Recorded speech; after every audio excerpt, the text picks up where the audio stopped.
Well, we're going to see whether this works, I guess.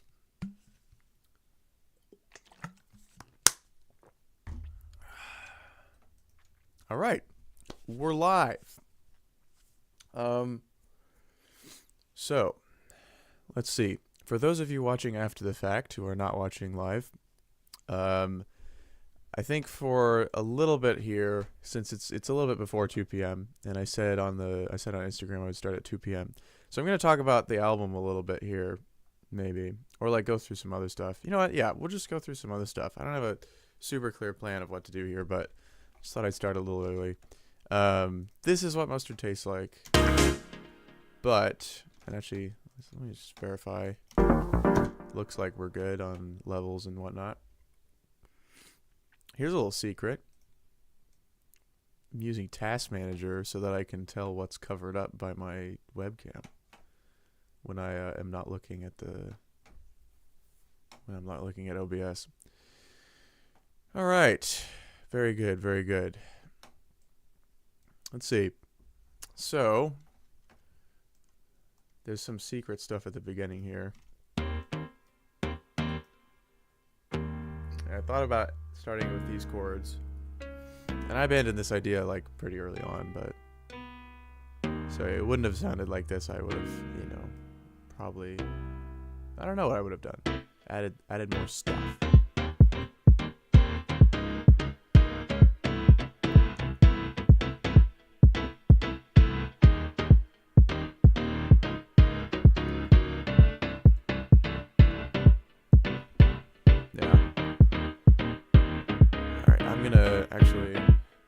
I'm gonna grab the link to this stream.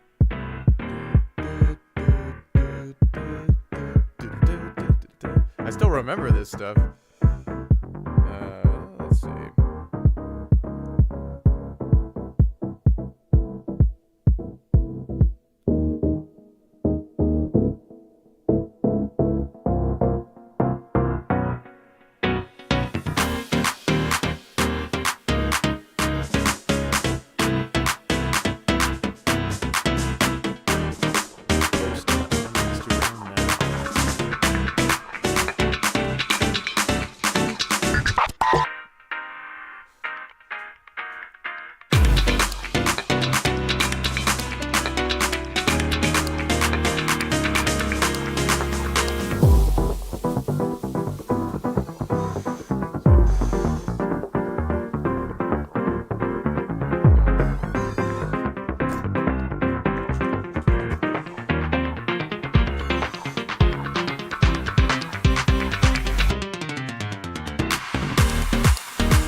Okay, so let's see.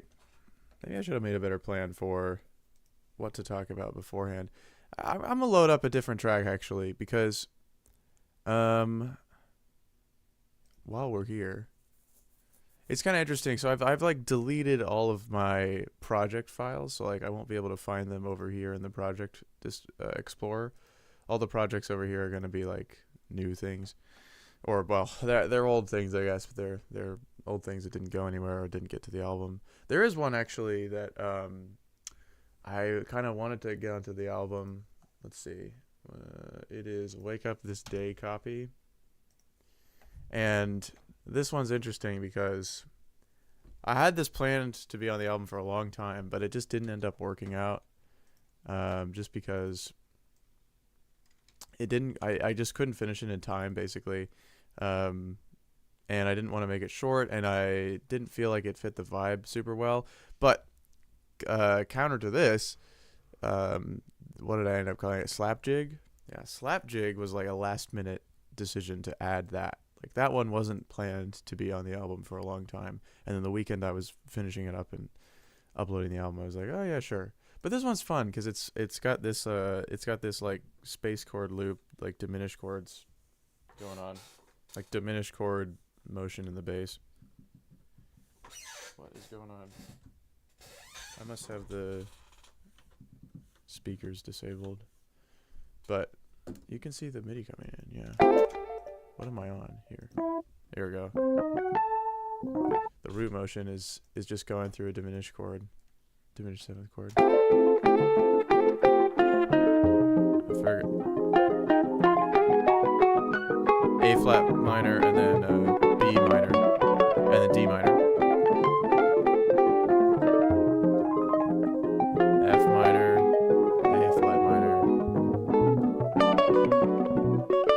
And coming up with a melody that fits over that is kind of interesting and non-trivial, but it's fun. Hello to whoever is watching. I see there's one now.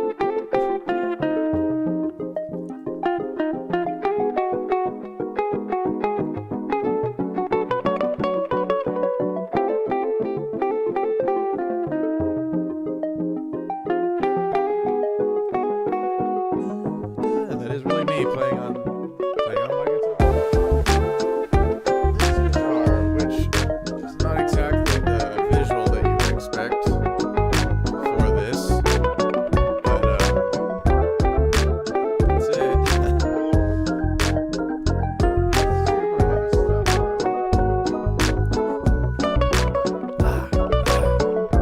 I don't wanna see your face. What is this word? I don't know. The song was going to be called Space, so I don't want to see your what could that be? I don't know. Space, I'm just... Yeah. But I do really like this groove.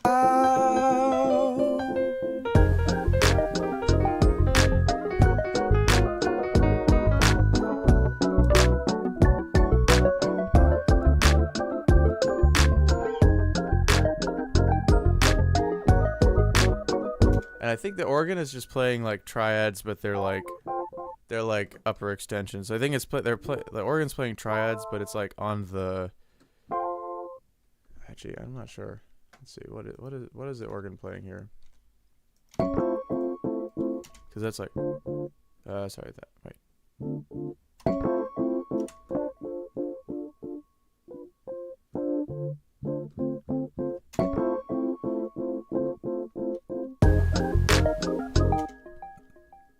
Yeah, and then it goes to F minor, but then the organ is playing, what is it playing?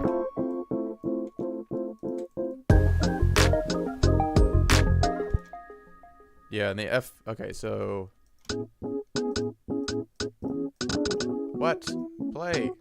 Is it during a muted part? Yeah, it is.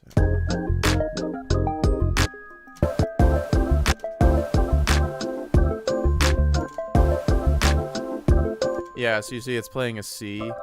So it's playing like these upper extensions on the chord, but it's not playing like the full thing. It's just playing the triad that's several thirds up.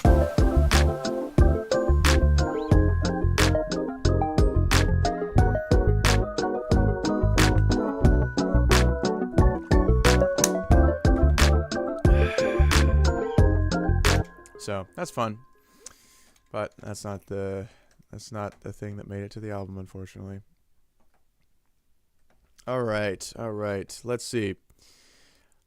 Yeah, I mean, I think, okay, so here's the deal, right? This track, which I'm gonna pull all this up now. I'm pulling up the project for both Vapid Hedonistic Garbage and Natalie's Mustard because they were both part of the same project, and in fact, Natalie's Mustard, which is kind of the like canonical last track of the album, even though there then is also Slapjig sped up, but that's like a bonus track, right? Like that doesn't really count. But this one was the beginning. So if I go to this part, like this is what Natalie's Mustard looks like. Like this is the project file or this is the arrangement for Natalie's Mustard. And so the thing with this, right, is that like this actually came first. This is the first thing I made in this project. And basically what I found out is that there is this keyscape sound. Let's see, what is it? Oh, this thing is super quiet.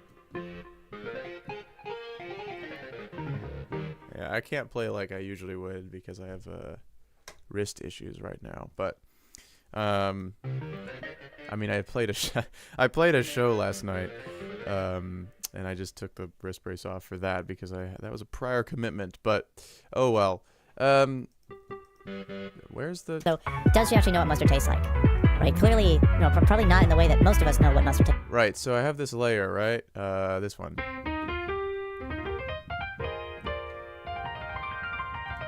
Yeah, I can still play some stuff. But anyway, is it just because? There it is. Yeah. So here the cutoff filter has fully opened up. So.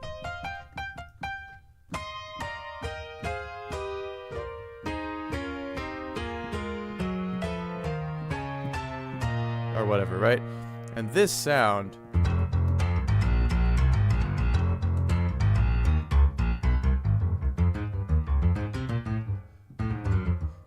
Now, there's no way for me to play like VSTs with low latency and get it into the stream at the same time, unfortunately. So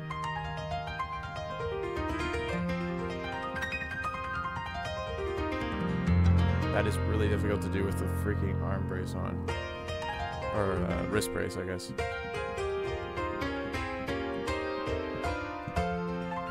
Anyway, but this sound just like inspired me so much. Like,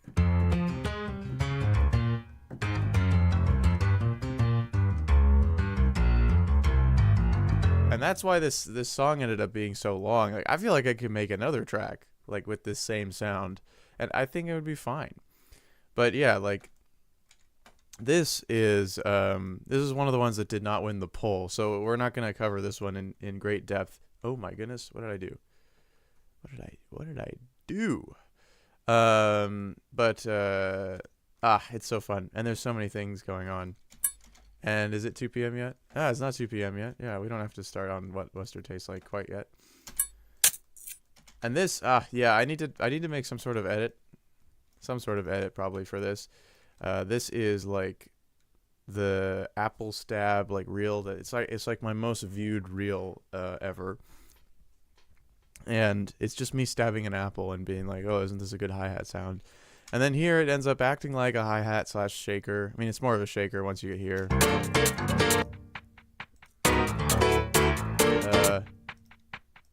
There it is. I mean, this could arguably be a hi-hat, but then here it's like. That's pretty shaker-ish. It's like a hybrid shaker hi-hat, maybe. But...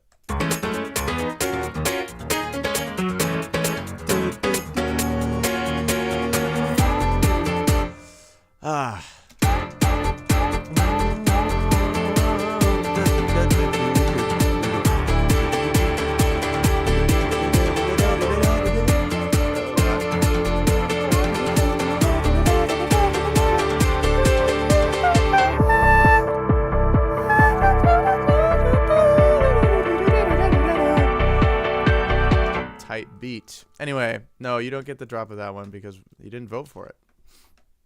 Oh, no, cancel. Can't. Okay, whatever. I mean, I have the original zips all like backed up on like Google Drive and stuff, so I can restore the original zips. But when you're loading a project file off of a zip, it like will rewrite the zip file when you save the project. Which makes sense, like of course it would, but I instinctually press Control S all the time. Like after any significant change, I press Control S, and I don't know, it's just like a reflex. I'm not really consciously doing it anymore. But I don't want to do it in this case because I want to preserve the projects as they were, when I did the final export for the album. But anyway, I mean, I didn't make any significant changes. It'll save stuff like muting tracks and whatever, but that's like not really changing anything in the arrangement. Okay, it's 2 p.m. Let's do the one in the title. So the original project file name, as you'll see here, is 2022-06-11 Syncopation, and that is because that's when I started it. So I name all my project files. The beginning of the name of all project files is just the date that I started it on, or I guess the date that I first save it, which is usually the same as the first day I start it. But if I like start a track at like 11:30 p.m., whatever, close enough. But this is what mustard tastes like. This is, in fact, a perfect audio representation of the qualia of mustard taste, and we're gonna start breaking it down here. So, yeah, there's this intro part. I don't even know what's over here actually. What is going on here?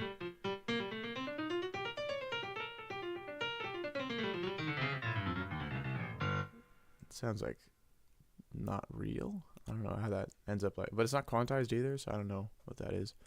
Maybe it's just really bad latency when I played this in.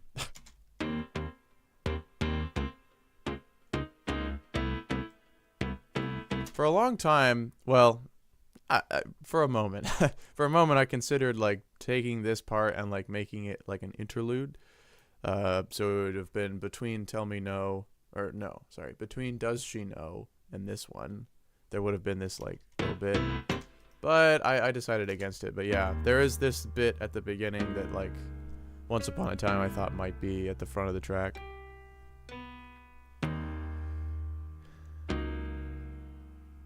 Yeah, some nice chords.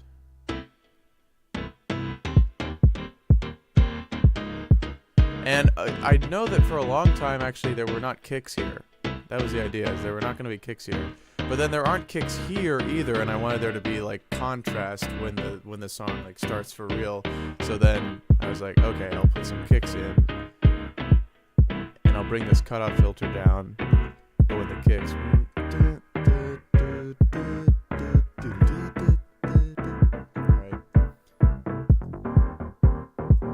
And that's one thing, is like I never really have a moment in the actual track where it does that, and that's honestly like that was the only reason I ever considered it, really, was because it has this moment, right?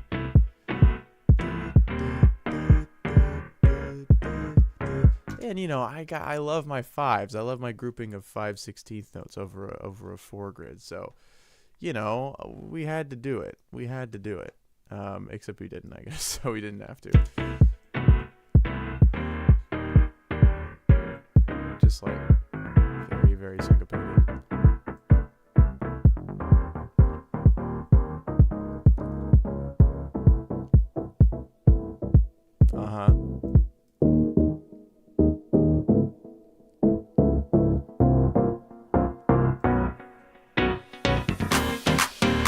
So yeah, we bring this filter in, and the claps come in. I think the whole album ended up doing this a lot.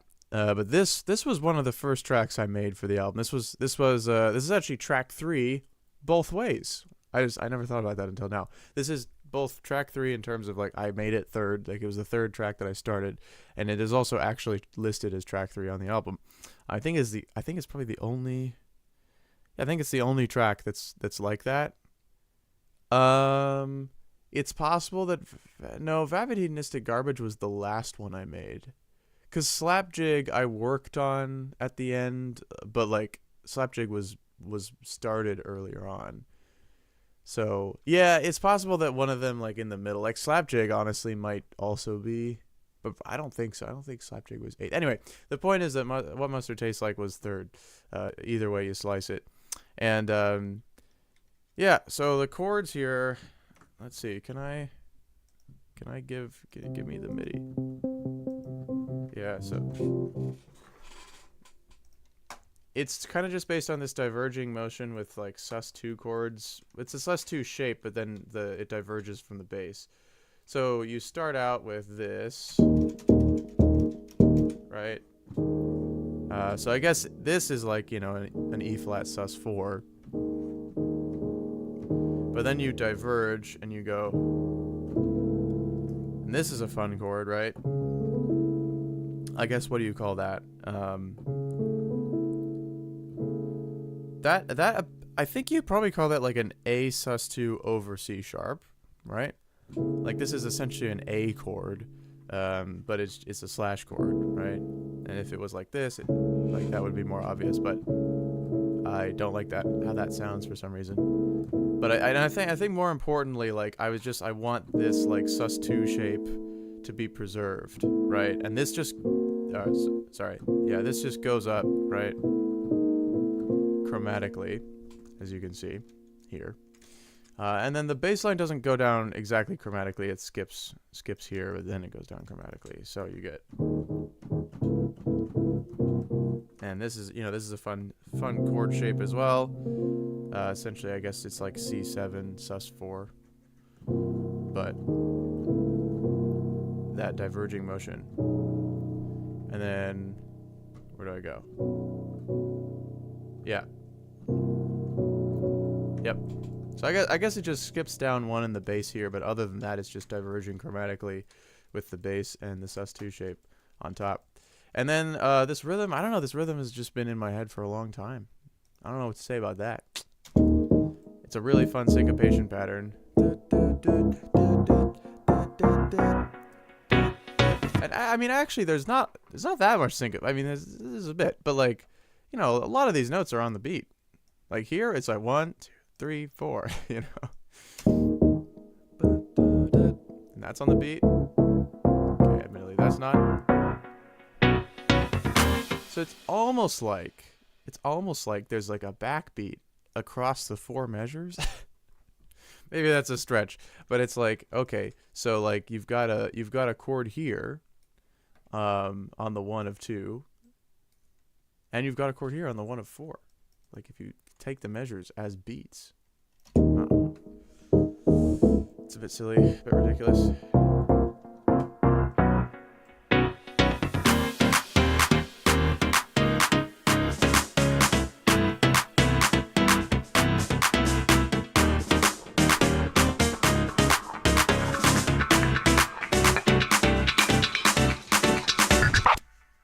Now, before we get to that next part, before we get to things exploding, yeah, so okay, look, I did actually play some real snare drum on this album, on Slap Jig in particular. There's like quite a long string of me playing an actual snare drum.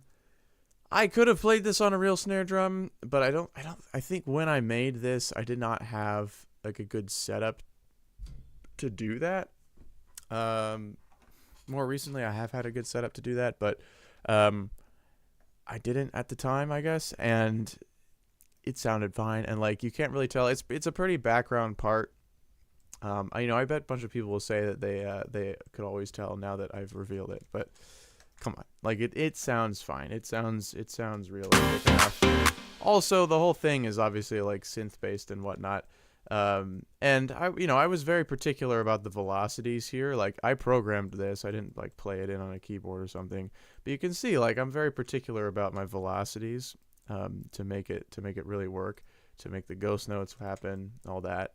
So, actually being a drummer does help sometimes with programming drums. And I think it ended up sounding really nice. And I guess one of the big advantages of programming anything, of course, in this way is that you can always make like fine adjustments later on, and you can kind of like dial it in to be exactly what you want, as opposed to being like, I'll just do takes until I have something good enough. And I really like every single hit of this marching lick. Every single hit is, the way that those, the ghost notes. And like the way that like with this hit, like the second one is just slightly, it's not super quiet. It's not like a ghost note exactly, but the second hit is a little quieter. And like, yeah, that's exactly what it should be. It shouldn't like, right? If I made this the same velocity, nah, it can't be that. right? It has to be a little bit lower. And what did I have it? Yeah, that's pretty much the second. Like, you want it to be audible, but the basically the reason why the second one has to be quieter is it kind of makes it end up sounding, depending on how you're listening to it, it might sound like it is, or it might sound like the second one is the same volume, but that's because you've also got this clap, right? You've got the clap on one, and that means that for the snare volume to come through, it actually needs to be louder in that moment. And that's okay because the song has dynamics. Like, it's, not everything has to be like squashed into a consistent dynamic range. Like, this song has some dynamics. Like, there are other parts where it's like, okay, we are like fairly squashed, but nothing too crazy. But here it's like, no, like, you are getting a big ass transient on the beats, and that's fine. It does mean, though, that I need the snare to actually be louder, that's hitting exactly on one, than the snare that's hitting on the next 16th note, so that they sound like at a, like, I'm not sure how to describe the difference. It's like the difference between like hearing and then thinking like, oh, I know what the volumes actually are, versus like the like immediate sound of it, which is that these are like the same volume more or less. Right? Because it doesn't feel like, I guess what I'm getting to is like, this doesn't gesturally come off as like the second note is a bunch quieter. If you didn't have the clap, it probably would come off more that way. Let's see. Yeah, it comes off way more like that if you don't have the clap. But, yeah.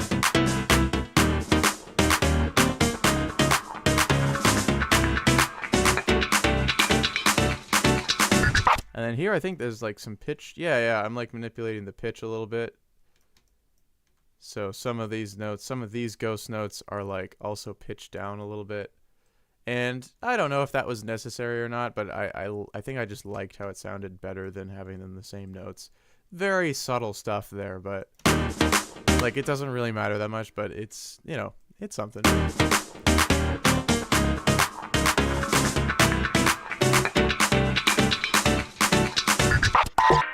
Yeah, and if you're wondering how I made that sound, I didn't. Sorry to disappoint. This is a Wangeline sample. So speaking of Wangeline, Wangeline is all over this thing. So Wangeline's all over this album. Let's see. Let me open up packs. So this is Wangeline's Patreon pack. I'm not going to play samples from it because you should become a patron of Wangeline instead and get it yourself. But basically, there's this like Phil High Tech Terror thing, and I took one little bit from that, and it's beautiful. Texture Sand 1. This guy is my savior. Like, this is all over the album, and is it in? I think it's in this one. Is it in this one? Yeah. It's all over this one. So Texture Sand 1 basically has its own whole track, and I don't know why this is like not. Yeah, so this is the Texture Sand 1 bus here. It's not a bus. It's just like a track on the arrangement view. But yeah, Texture Sand 1 is all over the album, and it's on this track too. It's great. But yeah, this High Tech Terror fill is just like super cool, and I just realized it would work really well here. I think this track and many other tracks do this move a lot, where like the cutoff filter on kind of everything will like move rapidly for breaks and fills and stuff. Because if you have the opportunity to be making electronic music in a DAW, why not use that and actually, do things that you couldn't do in an acoustic context, like take the entire track and put a cutoff filter on it for one tiny moment.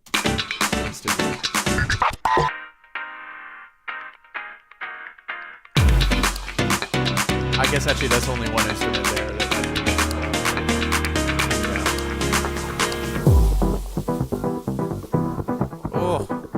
Listen to that Texture Sand 1. So beautiful.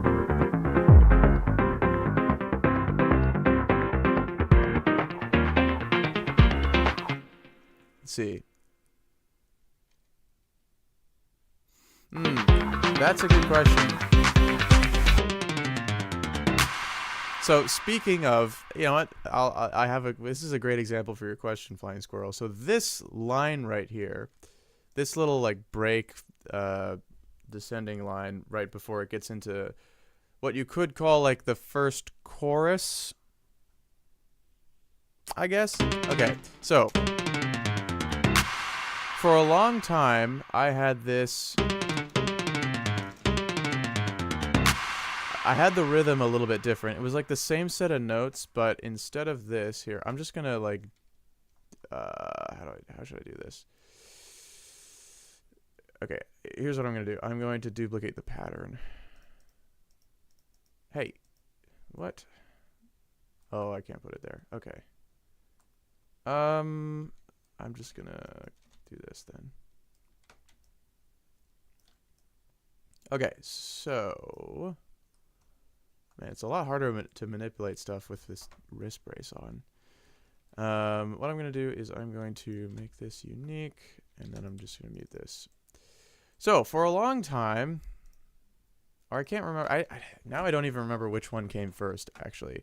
But basically it was like this.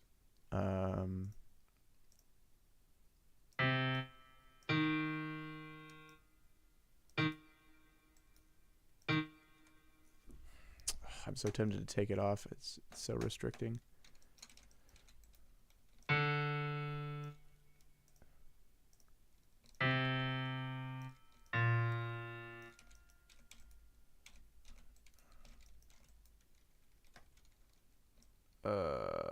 Yeah, so it was like this. And then let me just go to the other, oh boy. The other thing. Okay. So it was like this for a while.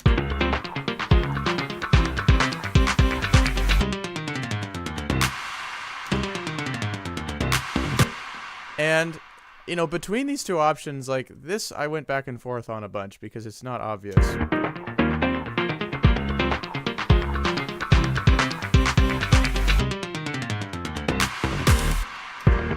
Right, that versus.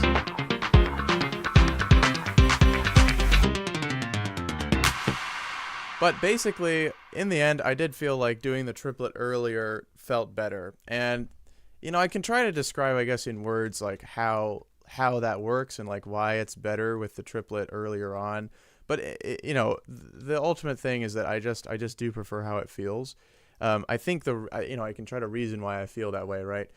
In this case, it was very much trial and error, but I did know that it had to be one of those. I never tried, and I probably never would try. And you know, maybe this is a fault, but like you can't try everything, right? Like you can't literally try like every possible combination of rhythms or whatever. So you have to have some sort of intuition about, you know, what you actually want to hear. And, you know, so I would never, and I did never try having the triplet like on this beat instead, right? And I think originally my intuition was to like play it like with the triplet on beat 2 like this. And that's how it was for a long time, I think, if I go back to older versions of the track. But having the triplet earlier just feels like I guess the triplet kind of catches you earlier, which makes you more willing to accept it, I think. Like I think in this case where the triplet is on beat 2 instead of the end of 1, it's like it can feel like the triplet is a bit contrived there. I think that's what I ended up feeling, is like the triplet feels a bit like, I need a triplet because this line isn't interesting enough. And so let me just put a triplet in. But you know, that's how it kind of comes off maybe a little bit when it's on beat 2. But when it's on the end of 1 here, it's like it happens so fast that it's like, oh yeah, that's the point. Like that's the intention here. And it's not overbearing, like it's not a triplet line, it's still an eighth note line. But yeah, in this case, I was like, I know that I want the triplet on either the end of 1 or on 2, and I never thought about like what if the triplet was on 1 or what if the triplet was on the end of 2.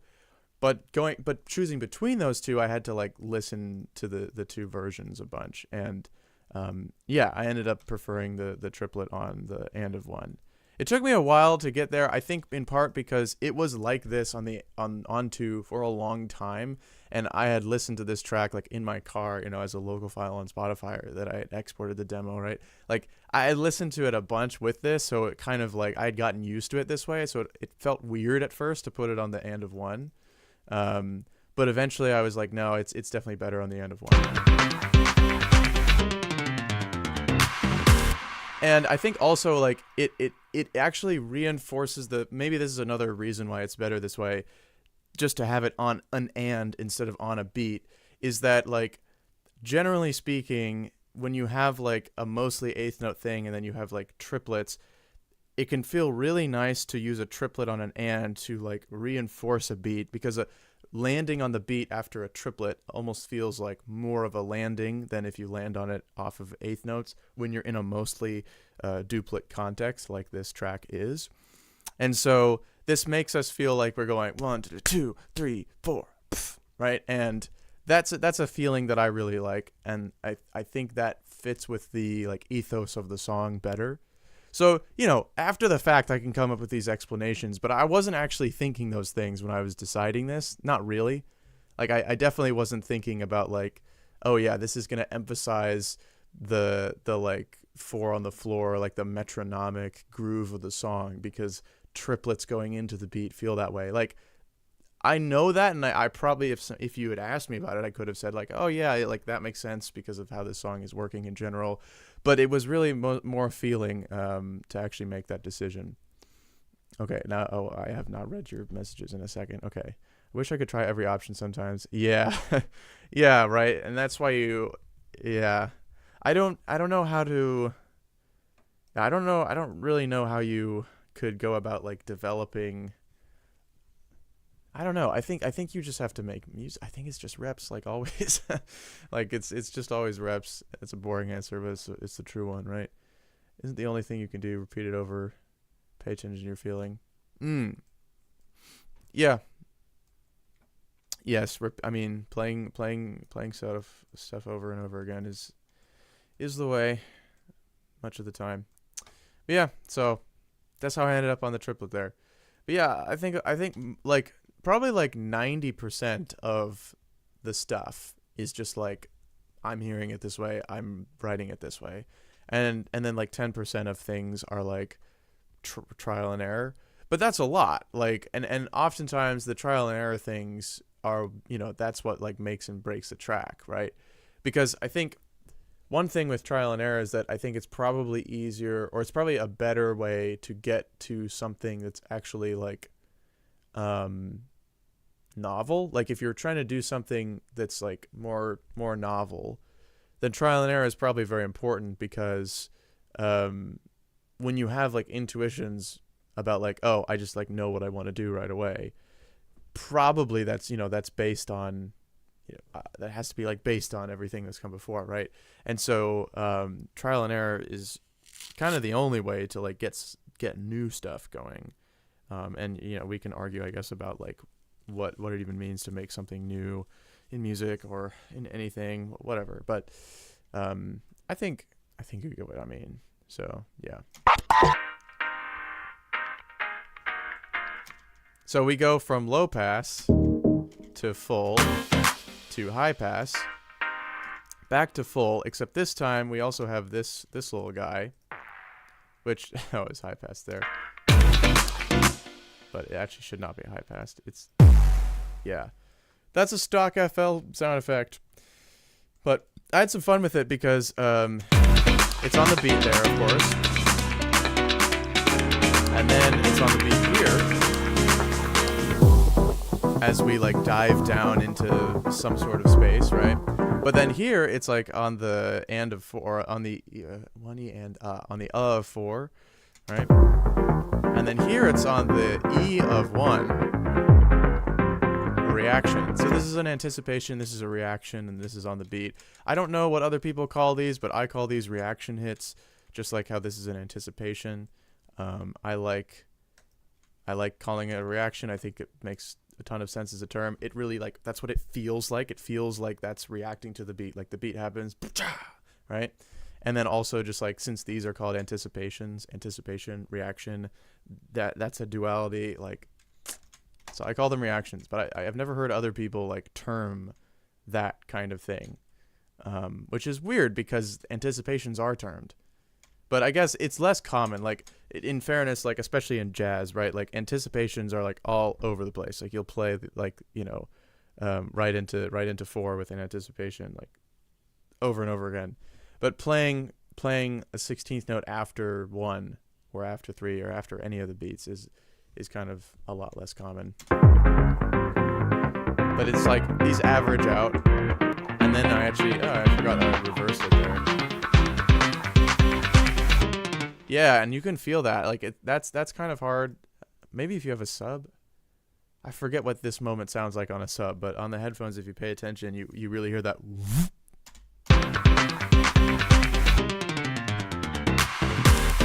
And then you have this, which you'll notice. Oh, if you are eagle-eyed, you may notice that this clap is different from the rest of them. Says number 4, and that's because it's actually going into a different mixer track. And 11 has a bunch of reverb, which you can't see because it's hidden by my... Okay, hang on. I have like Task Manager up to like show me. Anyway, all right. Reverb, big reverb, lots of reverb, and then a compressor after the reverb. All right, yeah, that makes sense actually. Because I actually, yeah, that makes sense because I want the reverb to kind of like sustain quite a bit, but not be too loud. So, compressor for the win.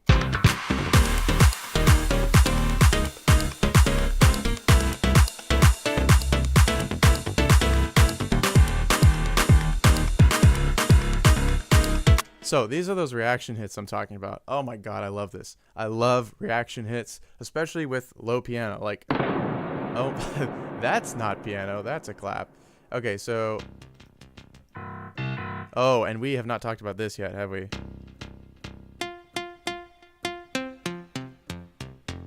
Hear that? Stereo? Oh, that's great. So we can talk about that too, and actually this is a great section to talk about it. So this is like the chorus. There's so much to talk about here. So, okay, I love reaction hits, and I love the sound of like the low notes on a piano. So where's the piano? Yamaha C7. So this is actually not keyscape. This is flex. And believe it or not, I actually prefer, for these kind of like hard hitting sounds, I actually prefer like a lot of cheaper piano plugins to something like keyscape, because it's just nasty. It's so good. And keyscapes like low notes sound really nice. But I don't want it to sound nice here, right? I want it to sound nasty. And yeah, that's just great. There's this one. There's some other cheaper ones from like FL Studio. Well, I guess this is also an FL Studio stock plugin. But that's just so good, right? And yeah, so syncopating those with the kicks. So the claps are always on beat, but the kicks are only sometimes on beat, and that's like a major kind of theme throughout this. And you can literally just see it here, right? Like kicks are all on the beat, and then kicks are all syncopated, and then kicks are all on the beat, and then kicks are syncopated, and they just kind of go back and forth. And the kicks more or less line up with the bass in that way, but this is where we really start to get. I mean, I guess no, this is where we start to get cool bass stuff going on. So there's all these like patterns of like, it's hard to actually do it with only the left hand part because it's kind of a two-handed affair most of the time. But there's this kind of like style of playing bass with like octaves and fifths that I have come to just do a lot. And this was kind of the first track where I really executed it well in a track. And that's what this is. So all of this in here is like, I played all of this and I edited it here and there, but you can see how the timings are not exact and the velocities are all over the place. Well, but in a natural way because I did actually play it.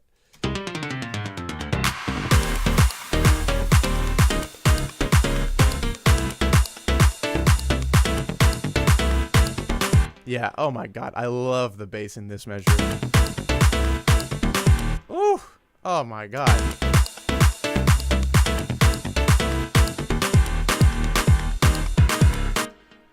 Approach. Yeah, I think it's a better approach to decide by feeling rather than trying to explain things rationally. Yeah, I mean, I think both are valid. But yeah, I mean, I think usually the explanation comes afterwards. Not always though. Like sometimes sometimes the rational explanation comes first. I think that's okay. I think that's okay when that happens. It's like, like when you're writing a story, like it's okay to care about the plot and like making sure that like things make sense, and like I'm like, okay, well, I want to have this thing happen, but there would be a plot hole if I didn't have like a justification for it. Like, oh, how did that thing get there? Well, I need to come up with an explanation for that, and so you work that into the story, and that, I think that's really valid. And I think you can do something analogous in music. However, most of the time for me, I'm not thinking about the like music theory explanation first.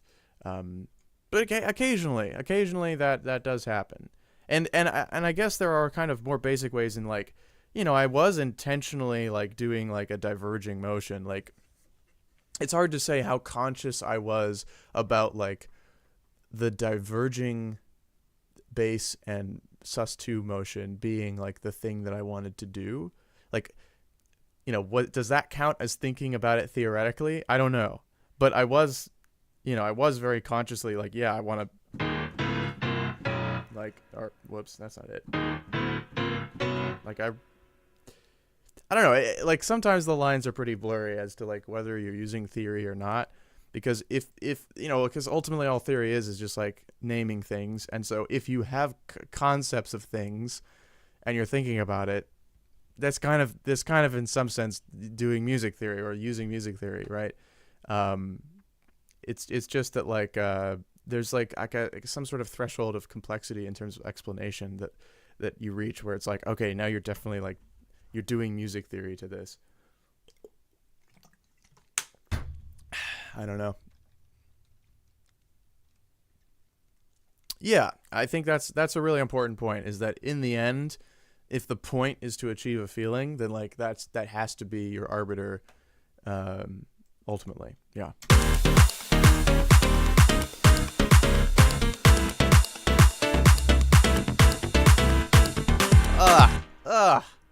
The way like just filling in all those 16th notes with the syncopate, like this is probably my favorite measure of the song, to be honest. Well, that's hard to say, but definitely one of my favorite measures like on the album. It's pretty simple, I think, but it's yeah, man. Hang on, I need to tag. I have a friend who was like,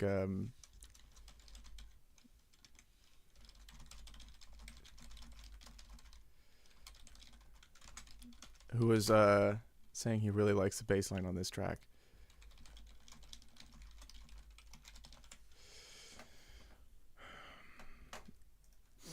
I think I just messaged him in the general channel of our Discord server. Oops, whatever.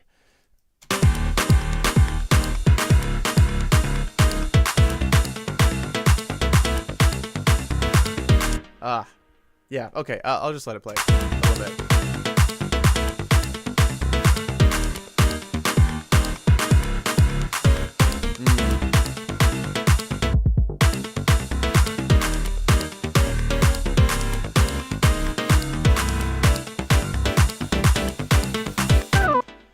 Yeah, oh, man. So, this part has quite a bit of layering going on. And basically, yeah, so this layer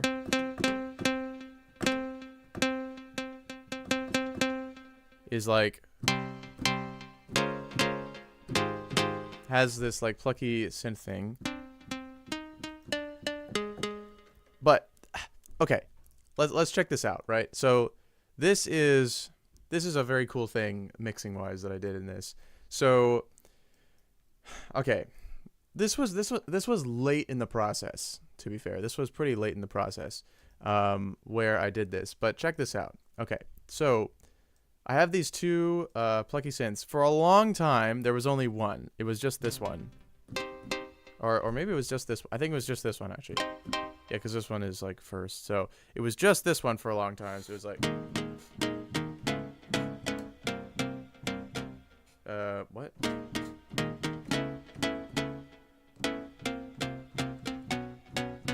Yeah, or whatever. And towards the end of like making this track, before I released it as a single, I was like, I just feel like there's something missing, like in the like image and like the stereo image. So I did two things. I took the ride cymbal, which used to only be this one. Oh my goodness, I hate how the automation clips go back to their default values when you solo a track, so it will have all its cutoff filters wrong. Is it this one? No. Is it this one? Is it this one? Is it this one? Where's the freaking... How could it not be any of those?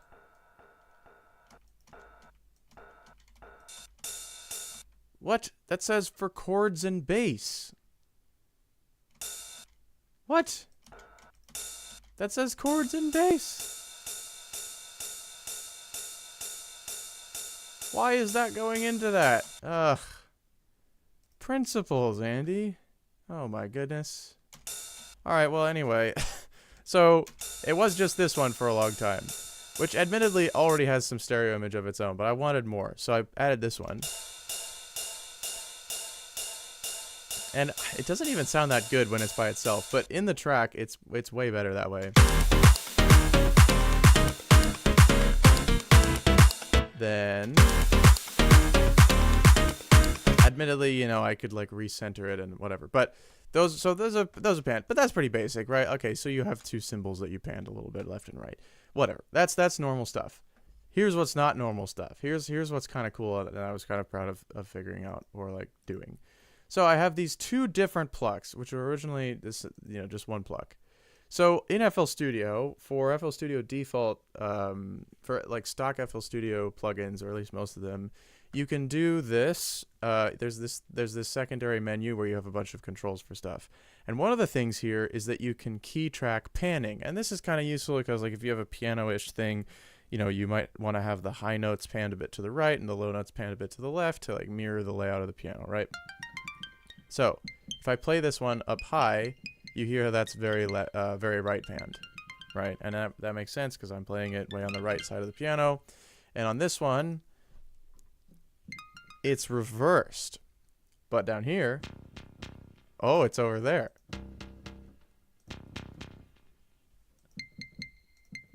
So I took both of them and I key tracked their panning pretty severely, but in opposite directions.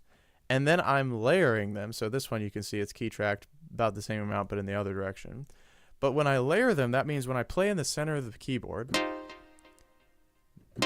they're mostly centered. They're still a little bit panned from one another, right? But when I go out to the edges, here, they're like super widely panned. And here, they're also super widely panned. So, right? This is pretty much centered, or...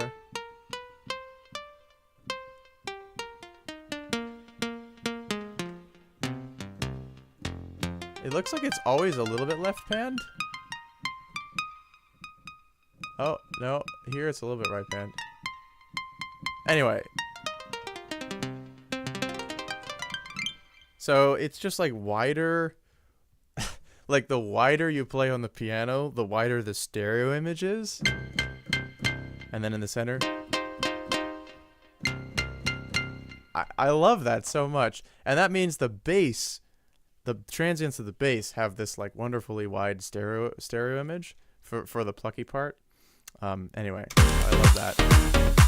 And that just made the track like work a lot better. Like if I take this synth part, where is it?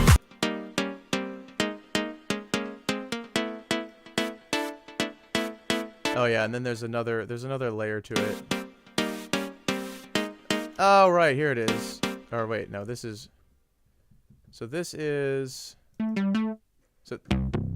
So this, yeah.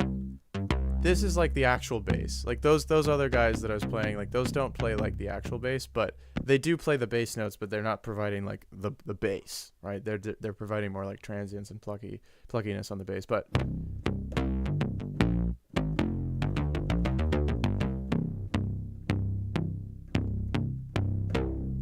yeah, it is kind of sparkly. Let me see. Okay, here it is. So this is just all for like your high end. So I like to call these highlighters. So this is just like this is a thing in EDM production. Like this is not, this is not a unique creation of me. I don't know where I heard about this first time, but yeah. So a lot of times if you have like some chords from some sort of plucky synth or piano or something like that, it's nice to add or it's not necessarily a literal piano, but like something like a piano. Some sort of like basically like percussive or plucked like keyboard synth with a lot of body to it. You might want to add highlighters, is what I call them, which are just these like kind of very high passed parts that are doubling the keyboard part or doubling whatever other synth, but that have like a lot of high frequency information that goes all the way up to 20K. And so then so you can hear this, right? And if I take that out, huge difference, right?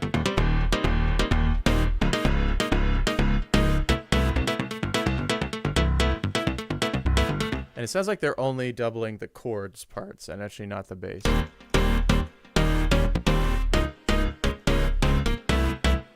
Can we get like unsort? Yeah, here. So that's the thing about this project file is that like it doesn't look like there's that many layers going on here. When you just look at this part, but actually there are way more than it looks like because there's all this stuff going on. And then there's a sub as well, which I guess must be playing. Yeah, combined sub. I know this is actually like a sample that I made and I was combining two others. I forget what was going on there, but there were a couple of subs and I was like, oh, I need to combine them, and I made sure they were like in phase and all that.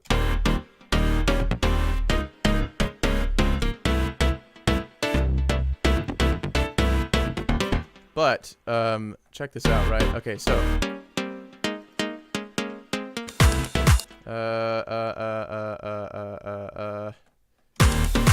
is there like a drum?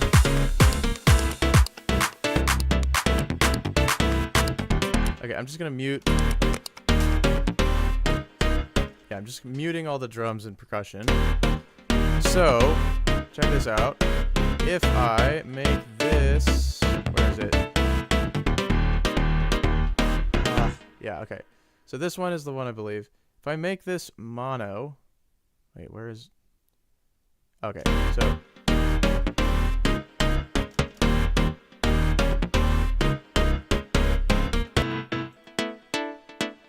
right, this versus this. It's not actually that big of a difference in the full mix, but it is a difference. And I think it's actually more important during like the where it highlights the bass.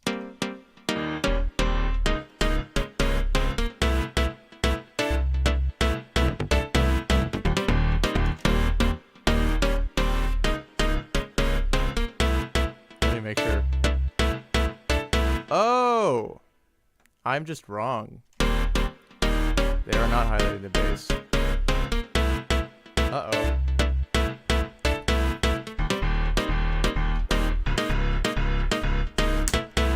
They're not highlighting the bass. So I guess it's just the chord bodies. Or like they're not highlighting when the bass does the 16th notes at least. Because this is the layer playing, right? Yeah.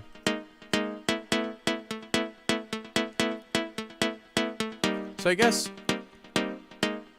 there's more to explore then, because like the effect of having the stereo image be different for like they're playing chords, right? And so this means like the top voices of the chords have like a reversed stereo image from the bottom voices of the chords, but it's pretty subtle actually. And I think, well, and then I bumped the stereo separation as well, and this was actually at like 66%. I mean, I'm not gonna say it this way, so whatever. But yeah, so that has an effect, but I guess it's very subtle because this one actually doesn't reach super high or low. But the reason why the key tracking is like it is because like in order to create a little bit of stereo image for these chords that are kind of bunched up in the middle of the keyboard, you need the key tracking stereo to actually be quite wide so that it does anything in the middle, because it's going to be, less pronounced in the middle.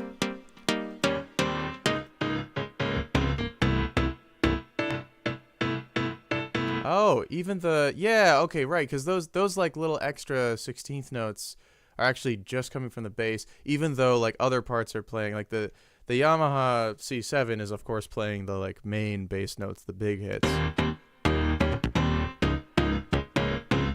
Right, you can hear that. Though it's quite high passed, but you can hear it's definitely playing those low notes. Right. Yeah. Yeah, so I guess that's how the bass works. You know what? I'm low-key rediscovering this because I worked on this probably like a year ago or something. But yeah, so this bass part. This is the sub.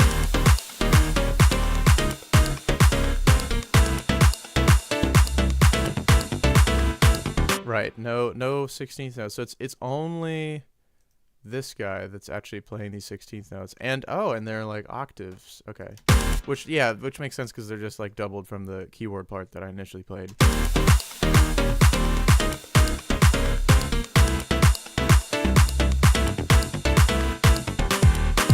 Yeah, those reaction hits,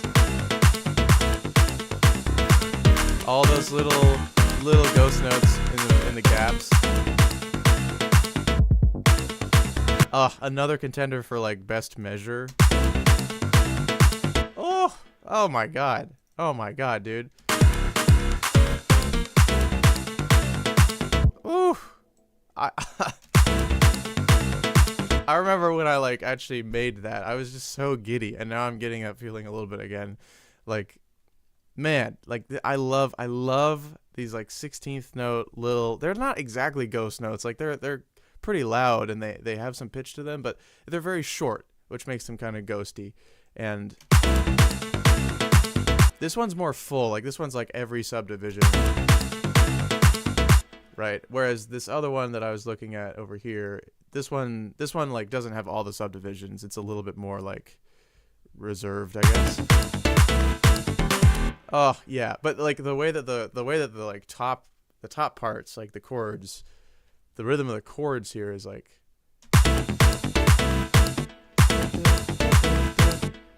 I just love this so much. Very head bobbing without being monotonous. I always start without noticing. Yeah, that's the best, right? Anyway, okay.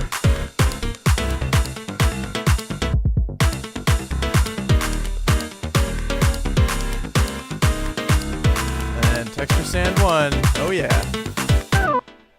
And we'll get to the solo in a second.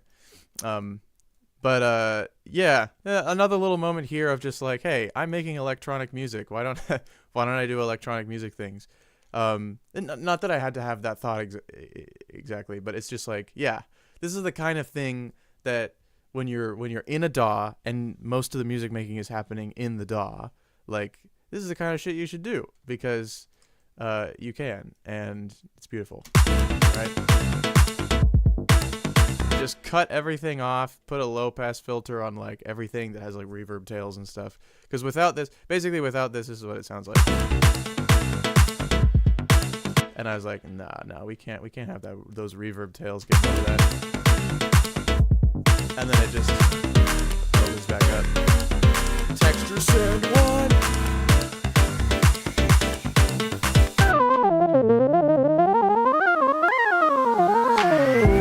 And what's interesting, okay, so this is IJ's solo, Israel Strom, crazy, amazing keyboardist. He toured with Lewis Cole, and he's been a friend of mine for many years now.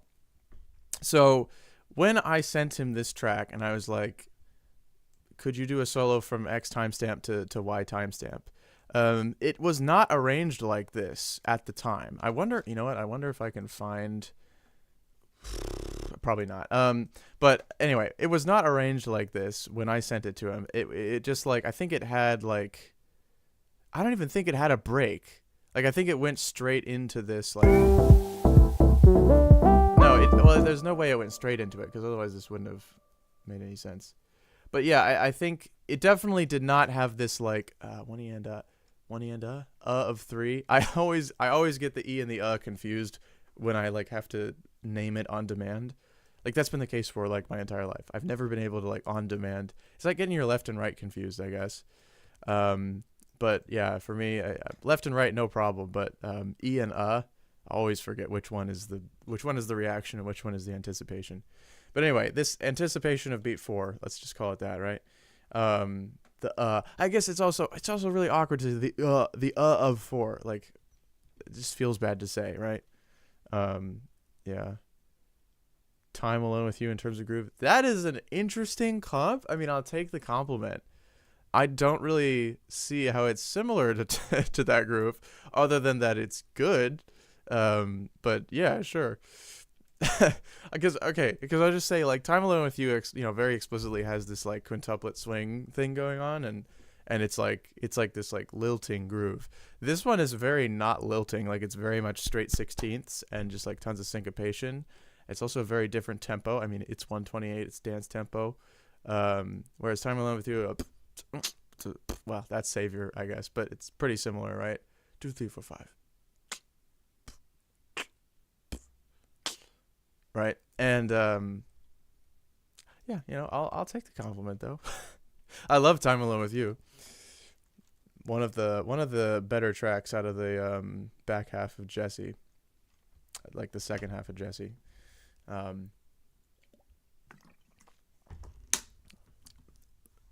A pretty good track, even among all of Jesse, but definitely one of the best tracks from the second half of Jesse, like volumes 3 and 4. Is it the best track on volume 3? I don't know if I would say that, but I wouldn't not say that, but I wouldn't say that. Anyway, the point is that Israel Strom, who goes casually by IJ, IJ just like thought to do this, and I did not prompt him at all, but he was just like, I'm gonna do this like anticipation, of beat 4, and that's how the solo is gonna start. And the track that I sent him did not have that in it, but it worked out great. Like, it's a great way to do the break. It just comes a little bit earlier than you're expecting, and that makes it very exciting.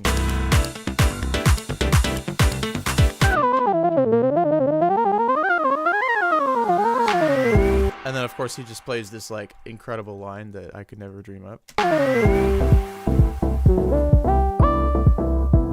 then I'm doubling him with some bells down here.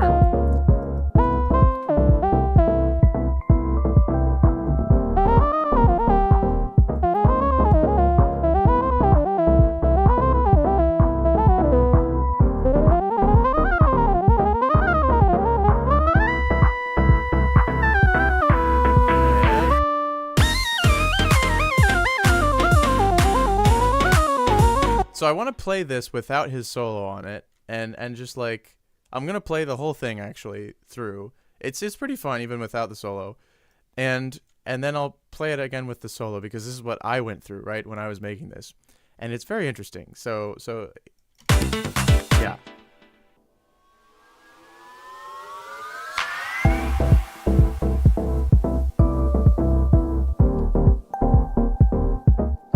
I guess the bell part wasn't there either. So that doesn't get to be there either.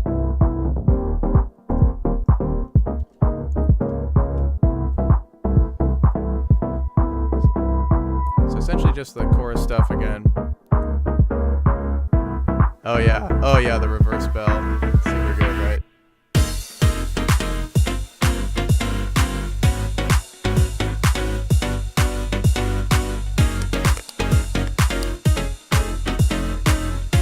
Little Foley.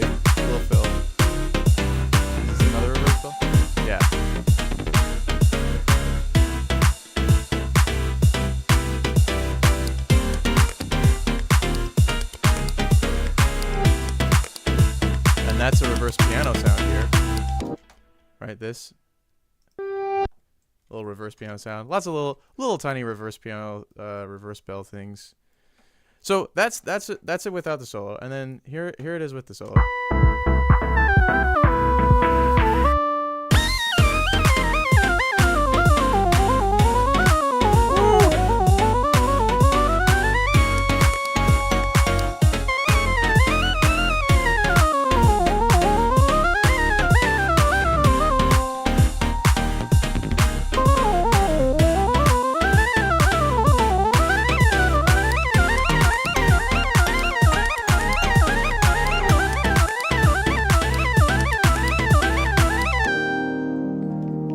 So, I don't know what kind of wizardry IJ worked when he did this solo, but when I got it back, I was like, this doesn't sound like the same chord progression anymore.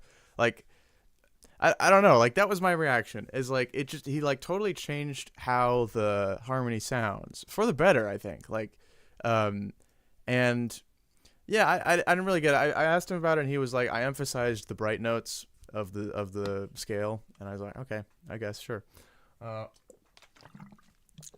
I think that definitely tracks though, because like I do think it just sounds like much, I guess, like definitely brighter and happier. I mean, part of that is just there's this like high part, so timbrally it's literally brighter, but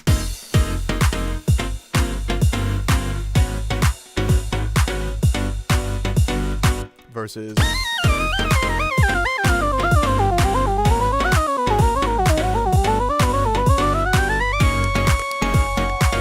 And then, yeah, I did these little things like were in reaction to his solo. So these weren't there originally. Like these hits here. That was not there originally. Neither were these. Those added later. And then this line, I think this line was in the top line of the chords already, but I emphasized it with the bells, and I think maybe with the velocities of the notes in the chords. Not sure. Yeah. So you see how like see how all of these notes are like maxed out velocity here. Not that the other notes are like low velocity, but I'm pretty sure I intentionally maxed out the velocity on those notes. And then doubled it in the bells to emphasize that little line. Like it's like a little counter melody, and this is a nice place to have a counter melody because he's now going into this like repeating line that he's just going to play over and over again for a few measures. So I'm not like getting in the way of like something that's only going to come by once and then you're going to miss it because my counter line, got in the way or whatever. Oh, and then that little fill. I think this is the only time in the track, at least. Maybe I do the same gesture later on, but I think this is one of the few times in the track, maybe the only time, where I have 16th note triplets in the bass, and I love it because it creates this little trade-off between a bunch of different parts in a very short amount of time, where you have IJ's solo, which goes into this like bell lick, which then goes into a little bass fill back into IJ's solo.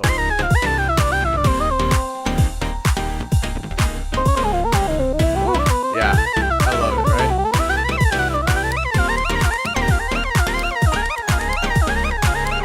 Also, his lick that he's now playing and repeating is like so fast that it's happening like a whole time between each of these notes that I'm playing in the counter melody. Oh, and yeah, and getting this to work, like that feeling, it's so good, right? And the reverse piano is essential to that, because without it, right? It's great. And then the other thing, of course, is that you can see how like the chord here is like held out for the entire duration of that beat, where it usually isn't. Like nowhere else in here do I hold the chord out for the entirety of beat 4. Or sorry, is that beat 4? Yeah, beat 4. But here I hold it out the entirety of beat 4, right? So really, like before emphasizing that, it would be more like this, right? It would be more like this. Right?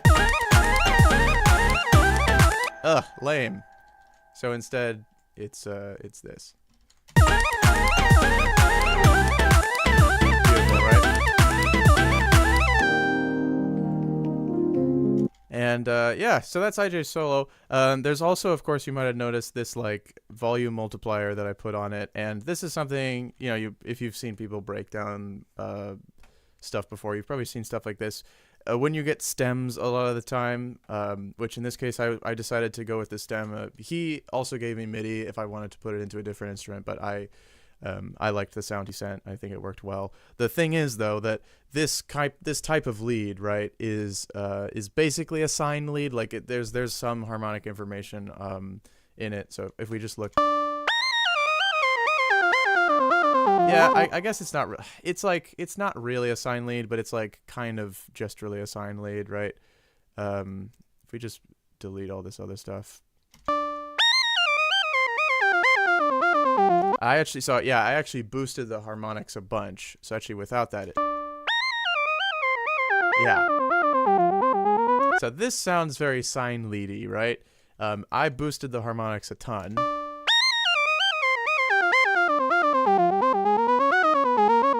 By using this high shelf. And then compression reverb. And then there's patcher, which is actually, this is a de-esser. So you see, let's see, is he gonna go back? So here, when he goes way up high, like you kind of heard how you might have heard how it was kind of harsh when I had muted patcher, right? Without patcher, kind of harsh, right? Much nicer. So this is effectively a de-esser, and this de-esser is just one that I made. It's very simple. It's just like splitting the frequency spectrum on the high mids and then putting a limiter on the high mids and then bringing it back together. Like that's it. Very simple. But it decreases the harshness because you can get some pretty harsh sounds when you're using a sine lead if you're not careful.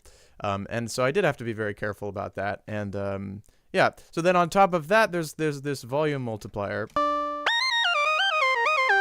which obviously I just did. I mean, you can see exactly what I did. So there's like these long notes, and some of these long notes really were too loud and too sustained in the mix. So if I mute this, let's see. So yeah, let's do this. And then okay, I'm actually curious, what is the volume going to be if I mute this?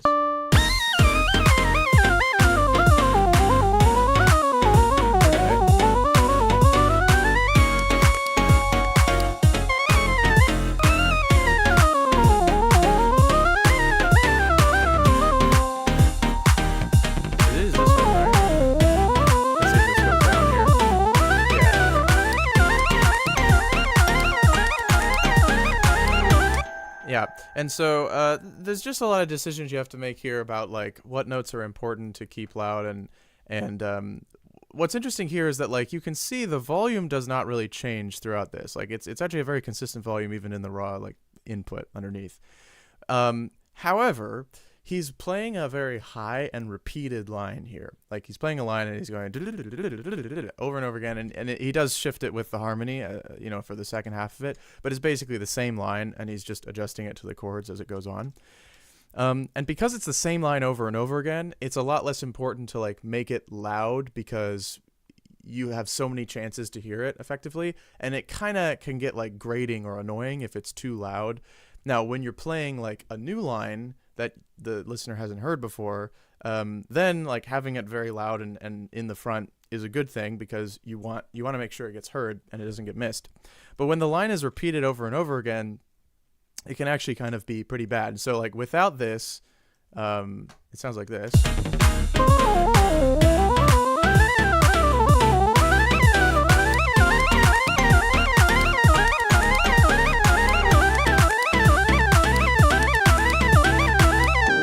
Which is fine, depending on your sound system.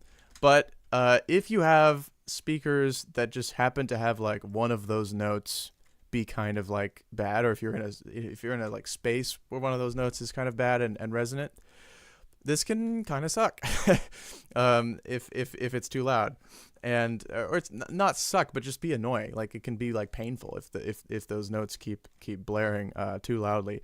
So the volume goes down quite substantially here. But it's fine. Like it still comes through just fine. And one of the advantages of sine lead solos like this is that they will cut through very well. You don't need them to be super loud because the amplitude of the wave is not like spread across tons of different frequencies. So it works out.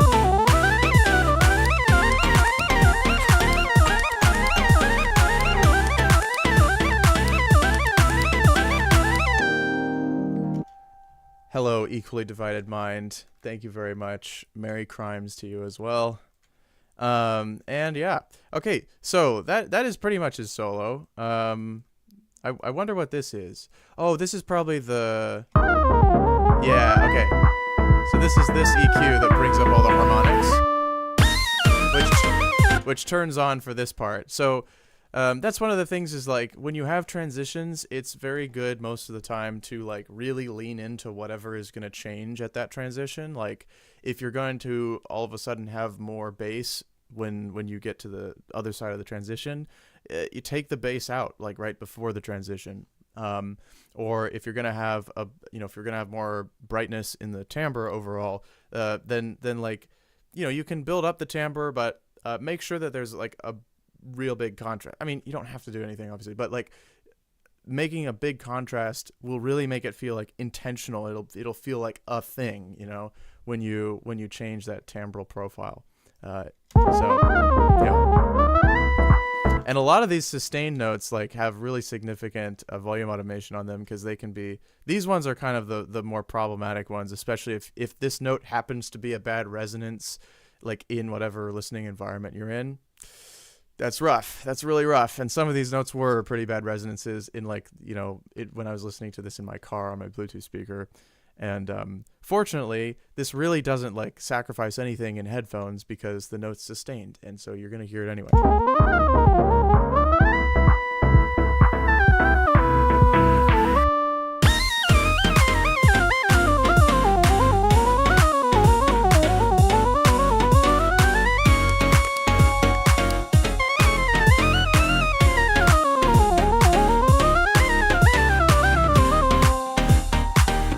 Anyway, it's good stuff. Okay, so that's the solo. Little percussion stuff. I guess I never really covered the percussion, did I? So loop bubbles is in multiple places on the album. Very nice little sample from Wangle Line, and that's from the Patreon pack. And then this is obviously stuff that I arranged on my playlist. And what is this? What does this all freaking sound like? Let's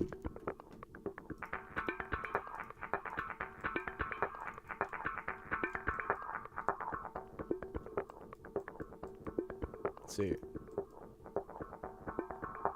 Yeah.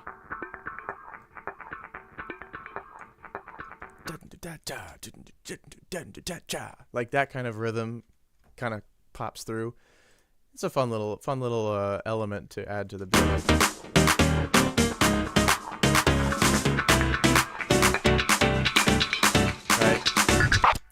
Yeah, little pan hit, or I don't even know what that is. What is that?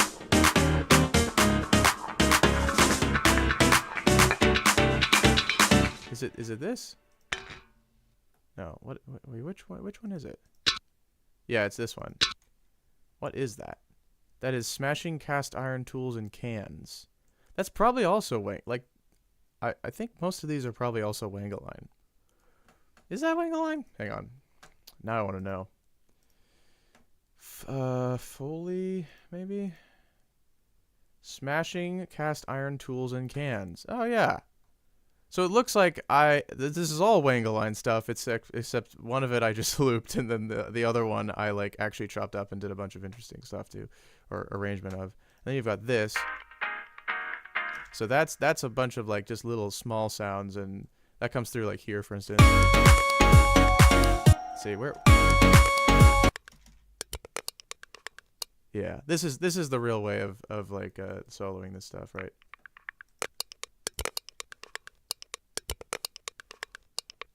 Where's the other? Ah, so I have medium perks and little. I forgot that I did this. So there's 2 different mixing tracks for the medium perks and the little perks.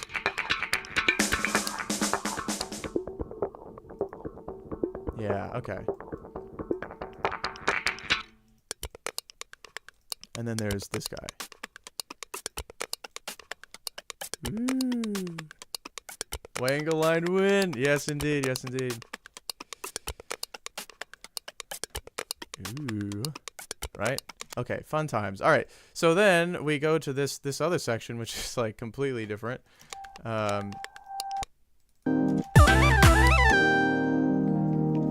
So this is all me. And this was actually recorded like DI from my old keyboard, which I think is in the background. Right? Yeah, it's over there. You can see it. Which I think my head is in the way most of the time. That keyboard over there. I have a different keyboard now. I bought a new keyboard this year, which is the first time I've bought a keyboard since I bought that one, like 8 or 10 years ago or something. And so the reason why I bought a new keyboard is mostly because I've been doing more gigs.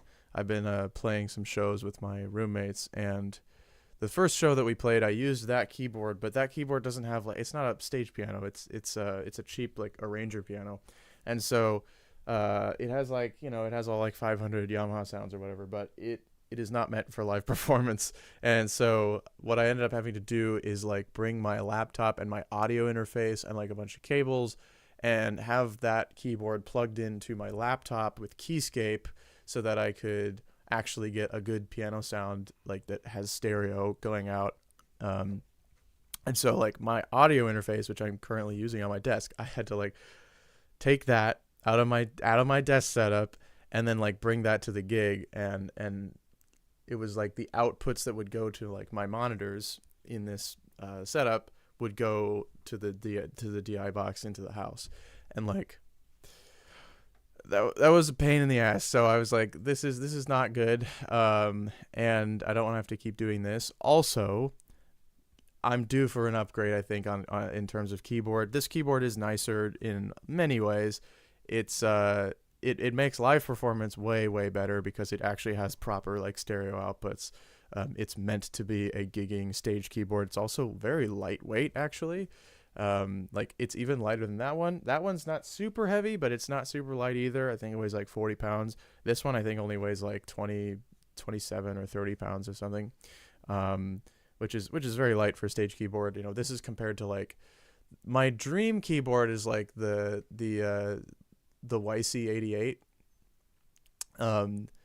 And the problem is that the YC88 costs like $3,000 and it's very heavy. It's like 50 pounds or more than that maybe. Yeah, it's very heavy. And I was like, I'm not going to drop like that much money right now. But this keyboard was not cheap either. This was over $1,000. But I was like, you know what? It's time. It's been a long time, and I'm finally gigging and doing stuff, and I can't just borrow my college's keyboard for these gigs. So I'm gonna get myself a proper stage keyboard. So yeah, that was a thing. And now I have it. It's also just a nicer keyboard. It feels a little bit nicer to play. The keys are a lot quieter, like a lot less clack going on when I play it, which is very nice. And it doesn't have any like technical issues like that one did. And actually, one of the big things, one of the other big things is that that keyboard, for a long time, I recorded stuff out of that keyboard with its headphone jack. So it has a headphone jack, and I would like use that headphone jack. And so I had this like mono signal that I would record, and I have tons of that. Like there's some of that stuff is even on chamber music. Well, like this is coming straight out of that keyboard. So is this. Now this is this wonderful little like saw wave patch that is on that keyboard. It's patch 108 on that keyboard, and it's wonderful. And there isn't really a patch like it on this one, and I love this patch. So I actually recreated this patch to the best of my abilities in Vital. So I can pull that up. Where is Vital? Give me Vital. So I recreated the patch in Vital, and let me pull this up. So I think it's lead, yeah, Yamaha 108-ish, Andy Chamberlain, and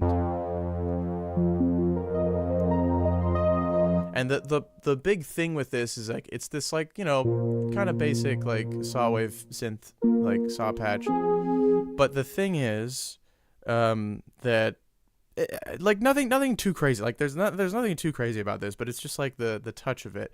Like when you play really softly, it's quieter and it has like a pretty significant cutoff to it. Where if you play loud, right, you get all the harmonics, right? So it's this kind of exaggerated version of how a piano works, because in a piano you get something similar where you get more harmonic information when you have when you press the keys harder, and you get less when you press the keys softer. But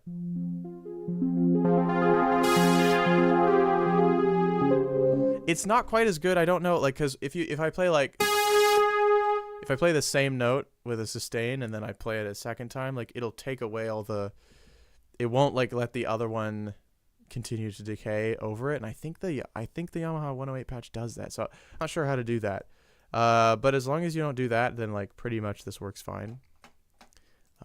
So that is something I spent a little bit of time doing when I got the new keyboard. But okay, anyway, these are recorded line in from my old keyboard is the point, and it's just some waterfall-y stuff going into this kind of chordal and vocal section without drums and all that.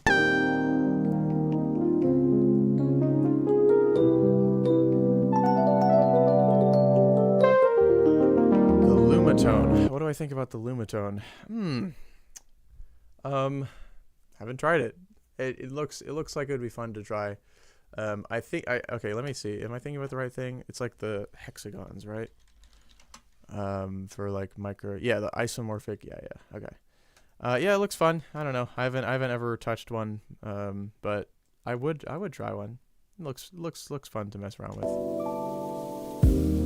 So then here we have basically a bunch of vocals and chords. Except there's actually not that many chords. It really is just, it's actually 2 chords the whole time. You can see the bass line is actually just going between 2 notes. But the voicings of the chords are getting taller and taller and just going up and up and up. And this is what all the vocals look like. There's a lot of them. Not that many, depending on how you think about it. But I love when you can make it feel like 2 chords is actually like a whole chord progression that's going somewhere. It's like, is that really 2 chords? Yeah, it is. Okay, well this is not 2 chords anymore. These are more.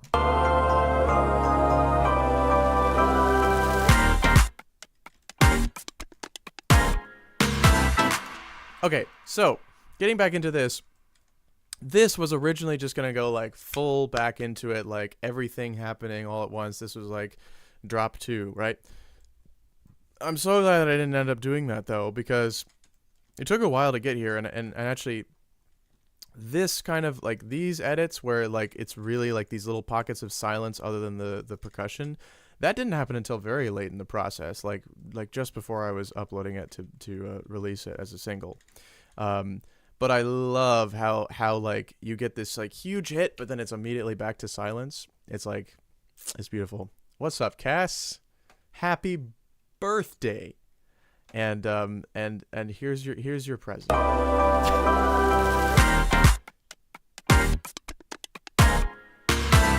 And man, okay, so like the speaking earlier, Flying Squirrel, if you're still here, about the like do I make making decisions based on like trial and error and listening back versus like intuition. There was a lot of trial and error for this, like arranging how the pockets of silence were going to work, because what I ended up with is like you get these 2 hits and then a pocket of silence with like these like little percussion things going on, and then another hit and then another little silence pocket but with a little bit more percussion going on, and then you get another hit, there's another gap, No percussion in this gap, but the reverb tails of all the things persist. Whereas the reverb tails of the things don't persist for the other two gaps where there are percussion. So it's like you have these hits, and there's 3 pockets between the hits. The first 2 have percussion, and the last one doesn't have percussion, but it has reverb tails.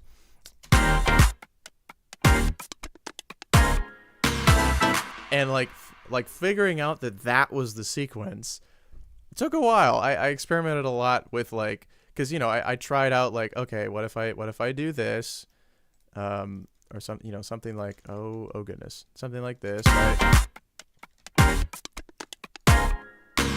Or whatever, and that just did not work. But I love having like these huge hits and then little percussion stuff, because it contrasts. It's really satisfying. That makes these percussion things like pop out, because they're tiny, and we just heard this huge sound, but they're the only thing that's playing, which makes them huge, in like a metaphorical sense or something. I don't know. Yeah.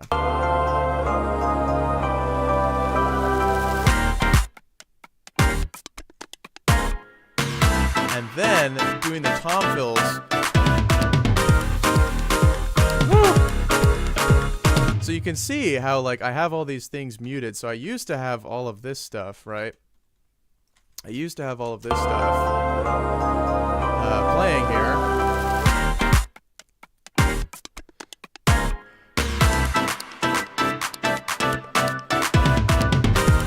But I decided instead of that, I was going to keep those out until we come back in with a tom fill. It's actually kind of a kick and tom fill, right?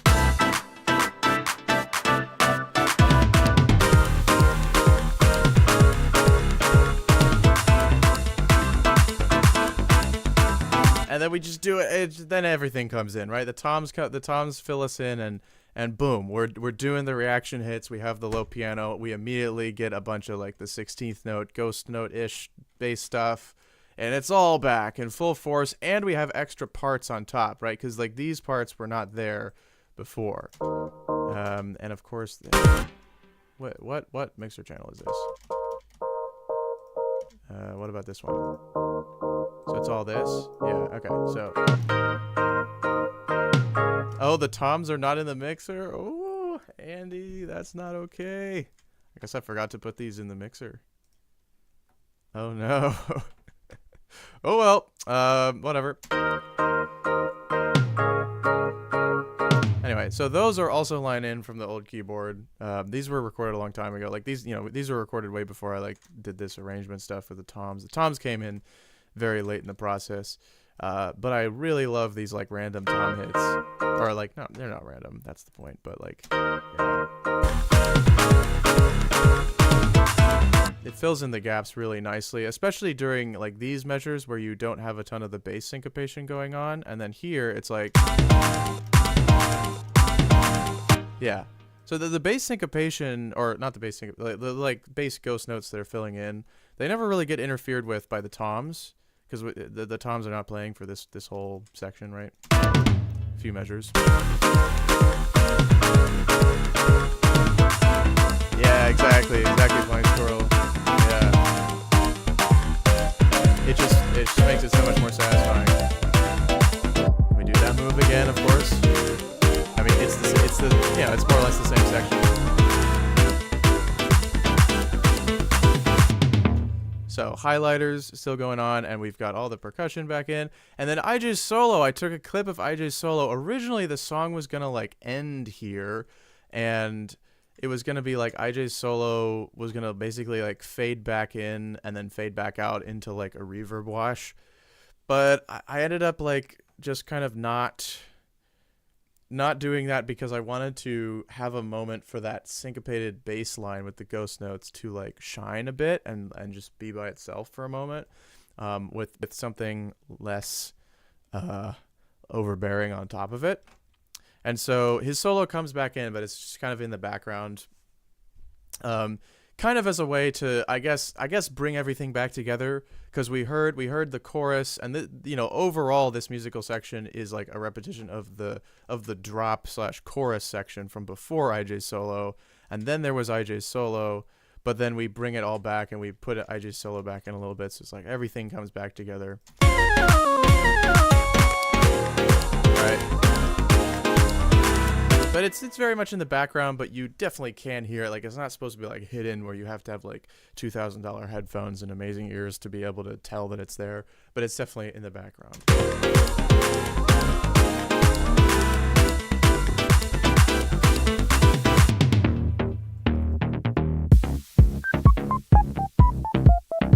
And let's just mute the solo, like.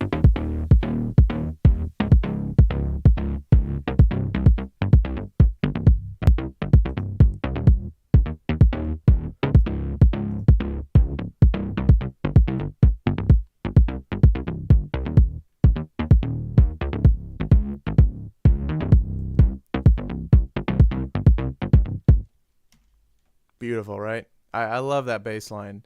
And so I just wanted to like have a little bit of a chill moment to just be like, okay, let's just listen to this bass line. And I played a little solo on top of it. So this is not IJ, this is me, and you can probably tell because it's not as crazy, but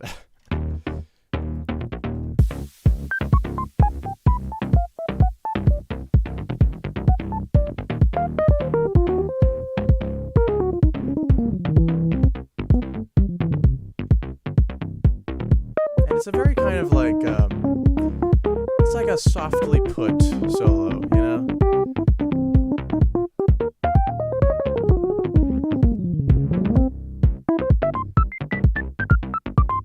And then you end on that like I always like crack up at that ending because it's just like all this like, you know, that's not the patch. I hate that I'm not on like the right patch. Anyway, all this like all that stuff, and then you end like you just end with this little like major cadence thing. I love it. It's so funny. But yeah, and then it goes straight into Tell Me No, because Tell Me No is also 128 BPM. So this measure is actually not in there in the album version of the recording. Tell me, don't tell me no. Right? And that's it. I do remember like working on the timings of this, like, because I played this, as you can probably tell by the way the velocities are and the way that it's shaped, and this is a real solo that I played, all the notes I played in this rhythm more or less. But I did adjust the like micro rhythm of this line. I remember spending a bit of time on that.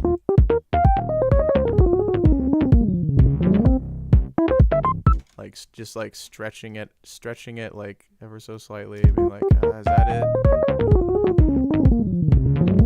Like that? Okay, no, that's not it. Oh, what about this? No, that's too early. And it's like, okay, it's obvious now because like the last note lines up, but it was more subtle than that. It wasn't just like stretching the whole thing. But anyway, so it was all sorts of stuff like that. See, stretched back out. Oh, no. Okay. All right, I don't know what I'm doing. Doesn't matter because I'm not going to save this. But that is what mustard tastes like. That is the qualia of mustard taste, perfectly captured in musical form. And thank you, ladies and gentlemen. And all those between.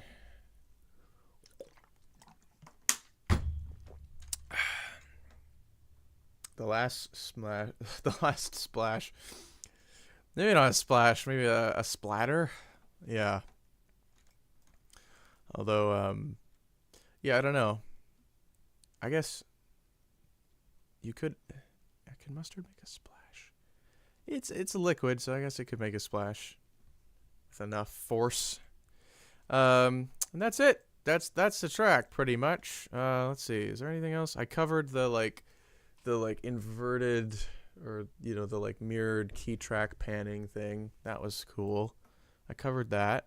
Covered IJ's solo, doing all those little volume adjustments, de-essing a synth solo, which is interesting, right? Because like de-essing is usually something you do for vocals, and it's like on all of my vocals on the album, there's a de-esser. But turns out de-essing is also useful on sign lead solos.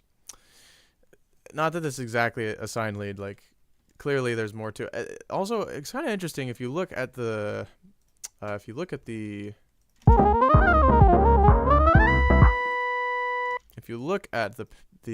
actual EQ here, you can see how like there's like 3 octaves of the note, and the top octave is actually the loudest. Right? Look at that. Yeah, the top octave is the loudest, and then the middle octave is the second loudest, and the lowest octave is the quietest. And then there are some harmonics, but they fall off pretty fast. Anyway, kind of an interesting sound. I don't know what IJ used for that, but something. He used something.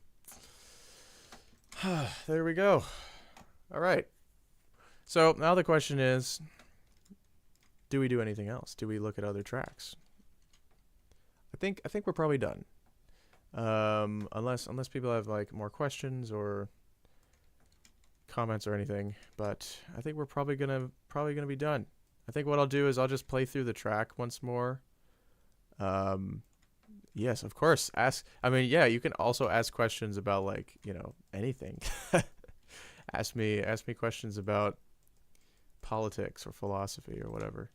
But I think I'll just like play through the whole track. And we'll include the like bullshit intro that I never actually included before. And we'll not mute all the tracks. I think of a way to modulate from C major to another key without using black keys or microtones. Well, I mean, you can just go there. I don't know. Depends on the context, but I would think you can just like go. If you could modulate to B flat really easily by just playing F, right? I mean, if you want to, that's like a straightforward secondary dominant method of modulation. You don't have to play any black keys in the F chord.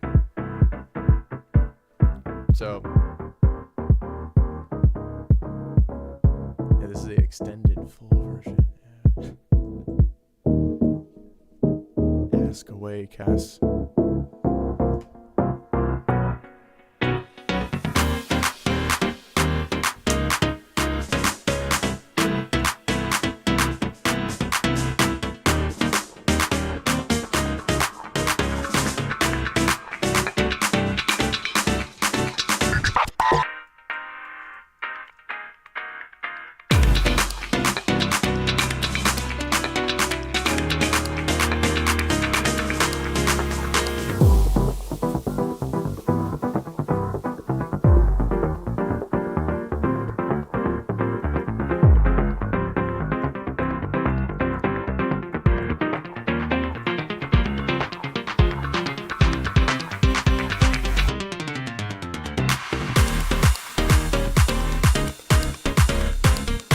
Tasting mustard, that's what's going on. This is the exact same experience as eating mustard. No difference.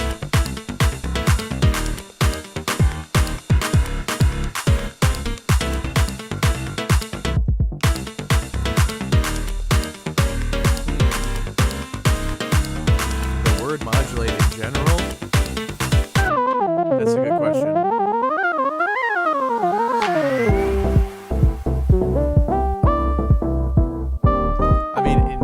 I feel like it's fairly easy to, well, okay, maybe I should watch myself there.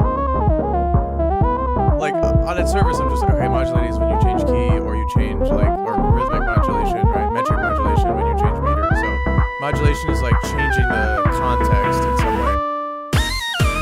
Like that. Well, like that.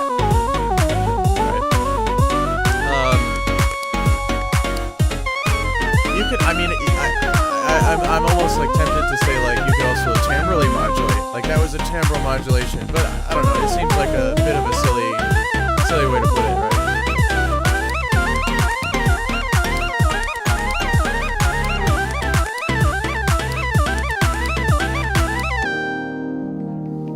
But I mean, like, in general, outside of music, modulate means just, like, changing a parameter, right? In some sort of controlled way. Actually, okay, let's see. What does Google say for, like, just define modulator? Not Google, but I guess this is Google. I need to. Okay. This is what Google says. Exert a modifying or controlling influence on. Yeah, like super vague, I guess. We all modulate our voice by hearing it. That's an interesting one. Yeah. Right, so like alter the amplitude or frequency in accordance with the variations of a second signal. So that's like, FM synthesis, right?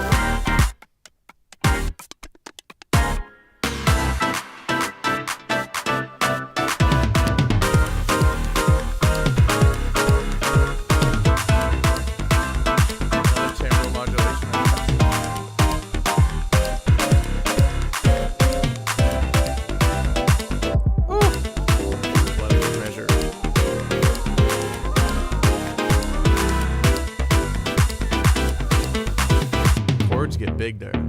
Look at those. Look at those stacks.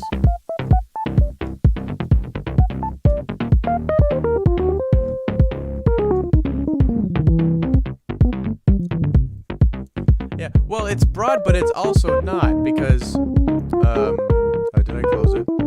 Like, its third definition was, like, very specific, and none of those definitions included, like, musical modulation or, like, harmonic modulation. Right. Now, you could in a very abstract sense, I suppose, say when you change key in music, you are modulating the key, right? So in the sense of how, like, okay, so okay, so hear me out, right? Changing key means your key center changes. What is a key center? A key center is a set of frequencies that are a multiple of 2 to the k of a particular frequency, right? So like like 440 times 2 to the k, where k is any integer, that's A, right? That is like all the frequencies of that we call A. So if you're in the key of A, your key center is one of those, is like A, the pitch class of A, right? The pitch class is like the set of all those frequencies. So when you harmonically modulate what key you're in, you are changing the frequency in a very abstract sense. You're changing one of the input frequencies, except it's not really a frequency, it's a pitch class. And that affects everything else, because everything else is is like some sort of like particular mathematical relationship to that key center when you're in that key, right? It has a new relationship, or it has the same relationships but to a different key center. So you can kind of, if you really stretch things,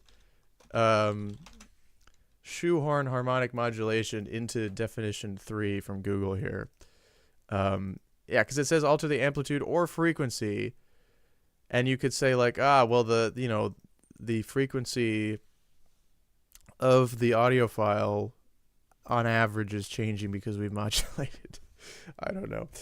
They don't really mention harmonic modulation, but I mean, changing key, changing meter. I guess when it comes to like actually making modulations happen, a lot of times it's about thinking about how to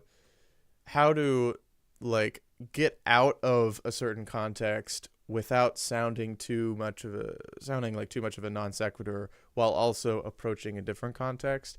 And that's why people always, will talk about like, oh, like here's this like harmonic like move that you can use to get to one key from another. If you want to modulate to the 4, this is how you do it.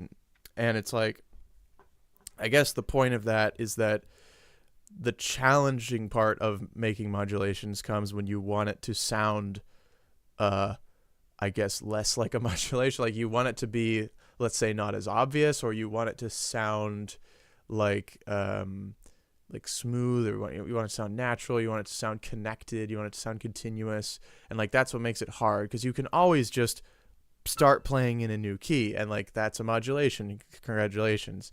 But yeah, the challenge comes from saying, how do I get out of a key like kind of sneakily? And so, that's like the approach that I was taking when you said like, oh, how would you modulate to another key from C without using any black notes? And it's like, well, if I'm going to go to another key, I have to eventually be using some black notes, because C, if I'm not going to be in the key. I mean, okay, unless you want to say that you can modulate from like C major to A minor, which I guess you can say that. Like, you can probably change some context so that you can say, oh, I'm in A minor now. But one of the strongest ways you could do that is by playing an E major chord and then going to A minor that way, right? So I'm like,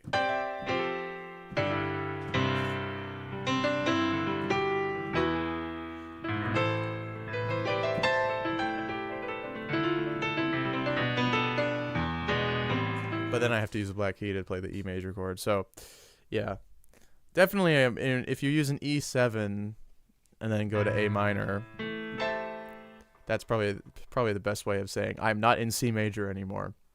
I'm in A minor for sure. But then it's more jarring, right?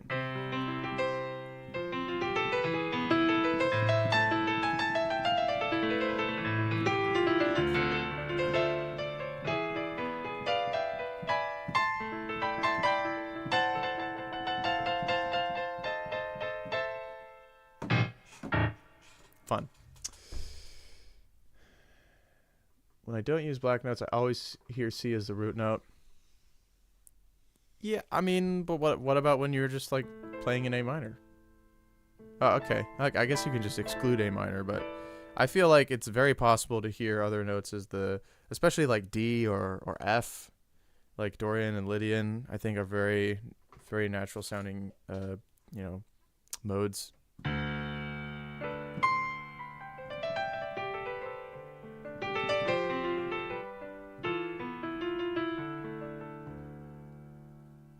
But I mean, the fact that you feel like the major key is the most comfortable one is the least surprising thing you could say, because yeah, I mean,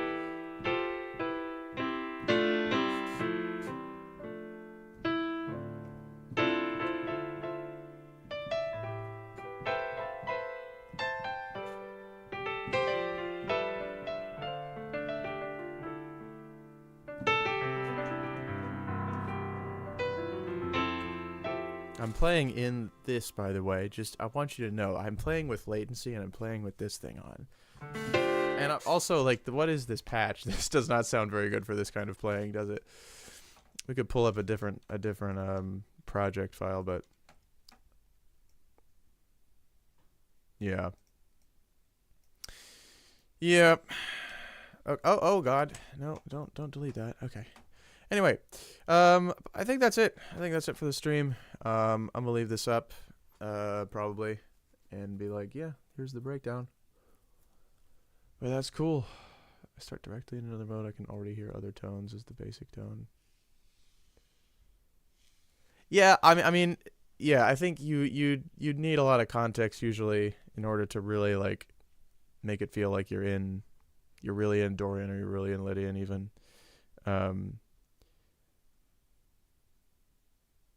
I do feel like there are ways, but yeah, hard to bring them up. Cool. Thanks for tuning in.